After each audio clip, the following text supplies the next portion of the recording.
Ladies and gentlemen, James Butler Hickok, later immortalized as Wild Bill, was born on May 27, 1837, in a small farming community in Homer, Illinois, now known as Troy Grove. Raised in a large, hard-working family of abolitionists, young James was instilled early on with a sense of justice and moral duty. His father, William Alonzo Hickok, ran a station on the Underground Railroad, helping escaped slaves find freedom. This risky and defiant act exposed young Hickok to both danger and principle, shaping a fearless, independent spirit that would guide him for the rest of his life. As a child, Hickok developed a passion for marksmanship and horsemanship.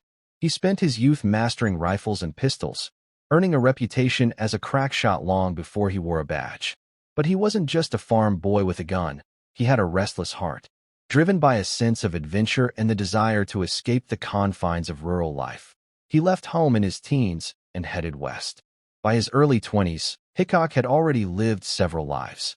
He worked as a coach driver, teamster, and bodyguard, often navigating dangerous routes plagued by outlaws and hostile terrain. It was during this time that he began to make a name for himself. He adopted the nickname Wild Bill, allegedly after a misheard name or perhaps in reference to his wild fighting style, long hair, and fiery demeanor. With piercing blue-gray eyes, an imposing height over 6 feet, and a flair for theatrical dress, including embroidered jackets and twin Colt Navy revolvers, he stood out in every crowd. Hickok's identity wasn't just formed by the West, it defined it. He embodied the contradictions of the frontier, rugged yet charming, violent yet principled, lawman and outlaw, myth and man. Long before his most famous duels or his tragic death, Wild Bill Hickok was already becoming something more than human. He was the beginning of a legend, a man whose life would blur the line between truth and tale in the American imagination. When the American Civil War erupted in 1861, the nation was violently split in two, and so was the land Wild Bill Hickok roamed. Though he was already building a reputation as a frontiersman and skilled gunman, Hickok found a new role during the conflict. He became a scout, courier, and spy for the Union Army. Unlike conventional soldiers who marched in line and fought on open battlefields, Wild Bill operated in the shadows. The rough terrain of the western frontier made formal military campaigns difficult, but it also created opportunities for skilled trackers and lone operatives, men who could ride hard, shoot straight, and blend into hostile territory. Hickok, with his fearless demeanor, knowledge of the land, and deadly precision, fit this role perfectly. Serving initially as a wagon driver for the Union, he soon transitioned into a far more dangerous line of work, undercover reconnaissance. Hickok moved behind Confederate lines, gathering intelligence on troop movements, supply routes, and fortifications. His work required more than just courage. It demanded cunning, quick thinking, and the ability to lie convincingly under pressure. If captured, he would not be treated as a prisoner of war, but as a spy, likely tortured and executed without mercy. One story tells of Hickok disguising himself as a Confederate officer to infiltrate enemy camps, eavesdropping on high-ranking conversations before escaping under the cover of night. Another tale describes him navigating through dense woods, avoiding patrols for days, all to deliver a single, vital message to Union command. Whether these stories are entirely true or partially embellished by time and dime novels, they capture the essence of the man, bold, resourceful, and deeply loyal to the Union cause. His wartime service added a new dimension to his legend. He was no longer just a lawman or gunslinger. He was a patriot and an intelligence operative, risking his life in ways that few could understand. The Civil War hardened Hickok, sharpening the instincts that would later make him both feared and admired in the lawless towns of the West. After the Civil War, Wild Bill Hickok returned to a country still reeling from conflict. But while the war had ended on paper, chaos still ruled in the towns and territories of the American frontier. This was an era when law was little more than a badge and a bullet, and men like Hickok were called upon to restore a fragile sense of order. It was during these post-war years that Hickok truly earned his reputation as one of the deadliest and most respected lawmen in the West. His law enforcement career took him through some of the most dangerous settlements in the frontier. From Hays City to Abilene, Kansas, Hickok served as sheriff, city marshal, and sometimes even as an unofficial peacekeeper. These were boomtowns, places where cowboys, drifters, gamblers, and outlaws clashed nightly in saloons and streets soaked in liquor and gunpowder. It wasn't just about enforcing laws. It was about surviving long enough to keep others safe. Hickok's approach to law enforcement was both feared and admired. He patrolled the streets with twin Colt Navy revolvers, holstered backward on his hips for a faster cross-draw. He was a tall, commanding presence, his long hair flowing beneath a wide-brimmed hat, his cold, steady eyes constantly scanning for trouble. He rarely raised his voice, but when he did, it carried the weight of finality. Most troublemakers backed down just at the sight of him. But when violence was necessary, Hickok didn't hesitate. In 1871, during his tenure as Marshal of Abilene, he faced a deadly showdown with a fellow lawman, Mike Williams, who tragically was killed in a case of mistaken identity during a chaotic gunfight. The incident haunted Hickok for the rest of his life, revealing the deep emotional toll of his profession. Though he was quick on the draw, he was not without conscience. His reputation spread like wildfire. Newspapers and storytellers turned his deeds into legend. He was called the Prince of Pistoliers, the Guardian of the Plains. His name became a symbol of frontier justice. Where lawlessness reigned, people hoped for Wild Bill to arrive and restore order. Yet, his fame was a double-edged sword. As his notoriety grew, so did the number of men who wanted to test him, to outdraw him, to become famous by killing him. Every day he wore the badge, Hickok walked a razor's edge, knowing that even the fastest gun could be taken down by a slower man with a lucky shot or an ambush from behind. Wild Bill Hickok's reputation as one of the deadliest gunmen of the American frontier didn't come from empty boasts. It was forged in the smoky haze of real, brutal gunfights. While much of his legend was shaped by exaggeration and folklore, the core of it was true. He had killed, and when he did, it was swift, precise, and often in self-defense or the line of duty. His confrontations weren't just battles. They were performances that would echo through history, cementing his place as a symbol of the Wild West. Perhaps the most famous of these deadly encounters occurred in July of 1865 in Springfield, Missouri. It was here that Wild Bill faced off against Dave Tutt, a former friend turned bitter rival. The conflict was personal, rooted in gambling debts and pride. On the fateful day, Tutt taunted Hickok by parading a prized watch he had won from him in a poker game. Wild Bill warned him not to wear it in public. When Tutt did exactly that, the stage was set. The two men met in the town square, in front of stunned onlookers. At a distance of about 75 yards, far beyond what was considered normal in a pistol duel, Hickok calmly took his stance, aimed, and fired. One shot. Tutt staggered and collapsed. Dead. It was one of the earliest recorded one-on-one quick-draw duels in American history, and it instantly elevated Hickok to national fame. The newspapers pounced on the story, and dime novels soon followed, turning him into a mythic figure overnight. But this was just one of many deadly encounters. Over the years, Wild Bill would face a steady stream of gunmen, outlaws, drunkards, and glory seekers who saw him as a target. Each time, he emerged alive, often with a body on the ground behind him. He wasn't just fast, he was unervingly calm under pressure. Witnesses said he rarely fired more than once or twice. His shots were deliberate, deadly, and almost always on target. Yet Hickok wasn't a killer by desire. He never bragged about his record, nor did he enjoy the violence.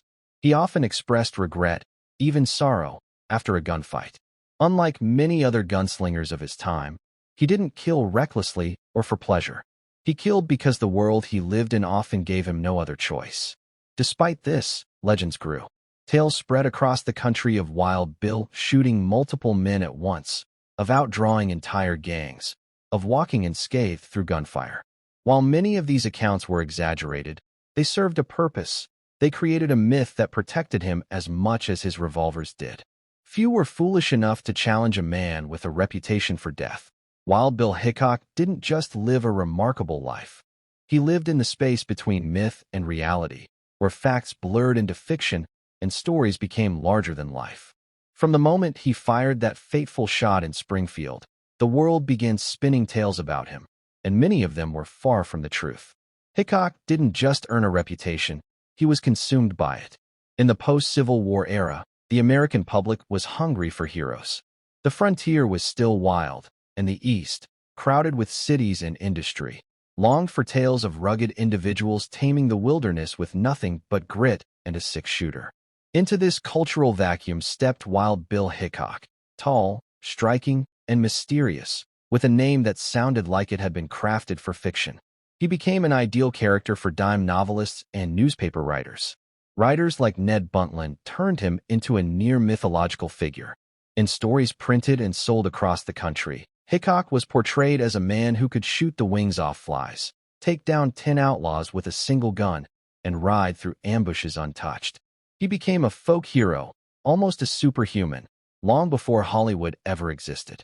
His image was commercialized, romanticized, and exaggerated to the point that even Hickok himself became uncomfortable with it.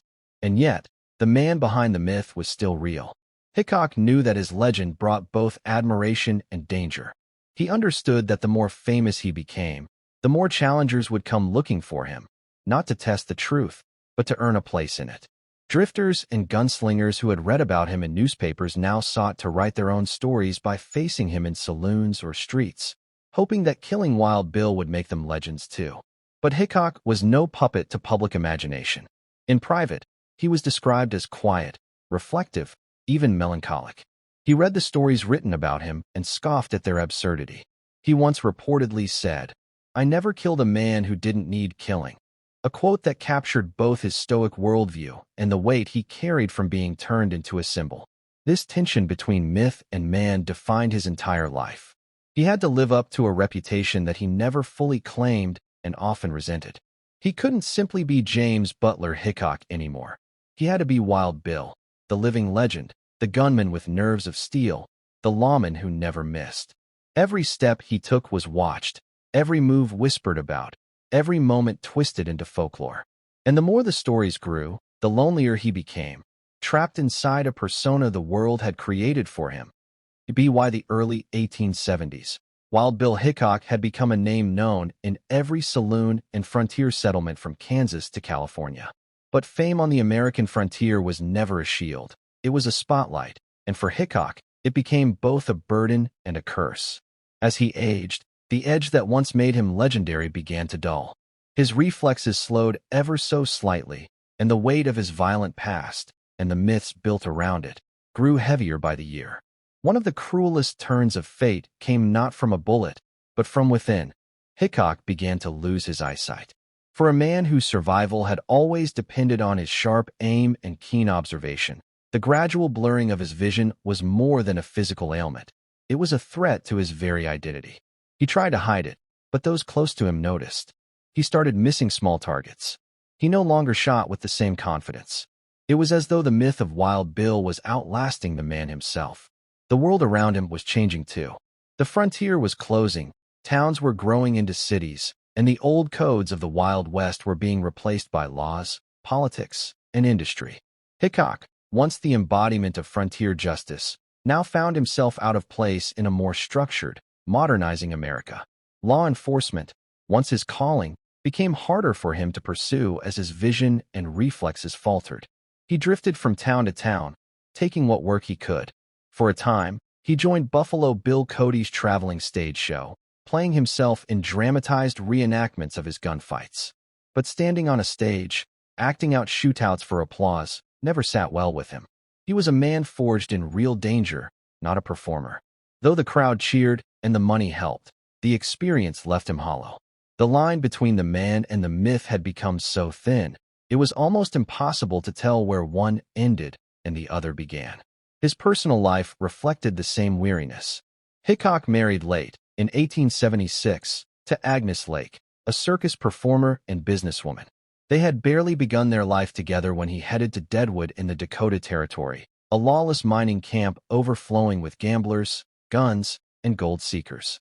He claimed he was going there to seek opportunity, but many believed he was simply looking for a place where he could still matter, still be Wild Bill one last time. By then, he was a living relic, a ghost of the Wild West wandering a rapidly changing world. He still carried his pistols, He still had the long hair and the stare that made men think twice. But behind that facade was a man growing tired, a man who had seen too much blood, survived too many duels, and carried too many legends on his shoulders. In the summer of 1876, Wild Bill Hickok arrived in Deadwood, a rough, booming gold rush camp in the Dakota Territory. The town was alive with fortune seekers, outlaws, miners, and gamblers, all jostling for a piece of the American dream buried in the Black Hills. But there was no sheriff, no law to speak of, just tents, saloons, and shadows. It was a place perfectly suited for a man like Hickok, or perhaps a place that marked the end of men like him. Hickok came to Deadwood claiming he was there for opportunity, but others believed he was simply a man running from time, growing older, losing his edge, and trying to outrun the fading image of his own legend. He took to gambling, often playing poker in smoky, dimly lit saloons. He wasn't just playing cards. He was clinging to the last remnants of the world he once ruled, where the twitch of a finger could change everything. But in Deadwood, Hickok was no longer the fastest gun or the most feared man in town. He was a relic in the eyes of some, and a trophy to be taken down by those looking to carve their own names into frontier fame. He knew the risks. His instincts hadn't left him entirely. He always preferred to sit with his back to the wall, facing the door, a habit ingrained in him by years of watching for threats. But on the morning of August 2nd, 1876, that simple precaution would fail him. That day, Hickok entered Nuttall and Mann's Saloon No. 10. The poker table was full, and the only seat available had its back to the main door. Hickok hesitated. He didn't like the angle, didn't like the feeling. He even asked another player to switch seats, but was refused. Perhaps out of tiredness, perhaps because the legend in him had grown weary, he took the seat anyway. As the cards were dealt, Hickok's last hand slowly formed in front of him. 2 black aces and 2 black eights. At that very moment, a young drifter named Jack McCall entered the saloon. McCall had been drinking heavily, harboring resentment over a perceived insult from Hickok the day before. Some say Hickok had won money off him and offered him advice on how to gamble smarter, a gesture McCall took as humiliating. Whatever the true motive, McCall crept up behind Hickok, pulled out a pistol, and fired a single shot to the back of his head. The bullet struck instantly, and Hickok collapsed forward onto the poker table, cards still clutched in one hand. He never had a chance to draw. The saloon erupted in chaos, but the man known as Wild Bill was already gone. That moment, brutal, sudden, and tragic, froze in history. The cards he held would become known forever as the dead man's hand. And though Hickok had survived countless duels, outlaws, ambushes, and war, his end came not in a grand standoff, but in a quiet, cowardly murder. Wild Bill Hickok's death may have come quietly, with a single shot to the back of the head, but his legacy exploded into legend the moment his body hit the poker table. In his hand, gripped by death, were 5 playing cards, 2 black aces, and 2 black eights. That combination, forever linked to the man who once seemed untouchable, would enter the annals of American folklore as the dead man's hand. And from that moment on, Hickok ceased being just a man of the frontier. He became something larger, something eternal. His name echoed in saloons and on street corners, in novels and stage plays. He was no longer just James Butler Hickok, former scout, gambler, and gunslinger. He was Wild Bill, the heroic lawman, the tragic loner, the last true gunfighter of the American West. But his legacy is more than cards and campfire stories. Hickok represents a very specific moment in American history, the twilight of the frontier, when civilization and savagery coexisted uneasily, and when individuals with unshakable wills carved order from chaos with their bare hands and cold steel. He wasn't perfect. He wasn't always noble. But he stood for a code, his own rigid sense of justice in a land where law was often just a suggestion. For many, Hickok is the embodiment of what the West was supposed to be: bold, dangerous, mysterious, and free. His tall frame, piercing gaze, and long flowing hair have become iconic symbols. His name conjures images of dusty duels at high noon, lawless towns trembling at his arrival, and whispers exchanged at the far end of every bar. That man is Wild Bill. Even his flaws became part of the myth. The gambling, the drinking, the sorrow behind his eyes. They made him human in a way most legends are not. Unlike the flawless heroes of dime novels, Hickok was a man marked by regret and weariness. He didn't seek violence, but it followed him like a shadow. And perhaps that's why he endured in the public imagination, because he was not just a warrior, but a wounded one. Historians still debate what parts of his story are fact and what were born in the pages of sensationalized fiction. But the truth hardly matters now. The line between man and myth has long since vanished. Statues were built, streets named after him, museums erected in his honor. His grave in Deadwood is a pilgrimage site where admirers leave cards, coins, and notes, still paying homage nearly 150 years after that fateful day. Wild Bill Hickok's life was a striking blend of courage and tragedy, myth and reality. He embodied the fierce spirit of the American frontier, a time when law was fragile and survival depended on skill, wits, and a steady hand. Though his death was sudden and violent, his legend has only grown stronger with time, reminding us of an era that shaped the identity of the West and, ultimately, the nation itself. Today, when we hear the phrase, "dead man's hand," we're not just recalling a poker game gone wrong. We're remembering a man who lived boldly in the face of danger, who carried the weight of his past with quiet dignity, and whose story continues to capture the imagination of generations. Wild Bill Hickok was more than a gunfighter.